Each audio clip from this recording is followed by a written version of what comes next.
L'avocat égyptien Nabi Al-Wash montrant la taille des trous dans le jean des femmes qu'il faut violer par « devoir national », capture d'écran à la Asma des déclarations hallucinantes.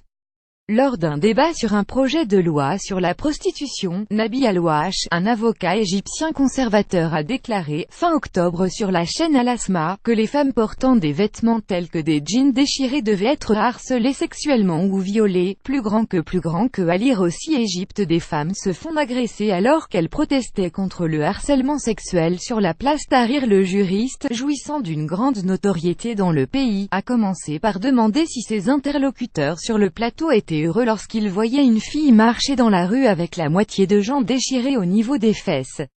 Ce à quoi il a lui-même répondu: « Je dis que quand une fille marche comme ça, c'est un devoir patriotique de la harceler sexuellement et un devoir national de la violer. » Le Caire, métropole la plus dangereuse au monde pour les femmes, cette remarque a provoqué une vague d'indignation à travers le pays et dans le monde, au beau milieu du scandale Harvey Weinstein et des multiples allégations de violences sexuelles qui touchent les milieux politiques et artistiques notamment.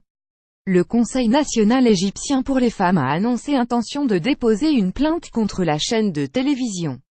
Elle a aussi lancé un appel aux médias pour qu'ils s'abstiennent de fournir une plateforme aux personnes incitant à la violence contre les femmes. Plus grand que, à lire aussi Égypte, 1 an de prison pour la danseuse d'un clip « Osé » diffusé sur le web. Le Conseil national a également déclaré qu'il déposerait une plainte contre Nabi Al-Wash lui-même. Comme le rappelle L'Orient le jour, en Égypte le harcèlement des femmes et les violences sexuelles atteignent des proportions alarmantes.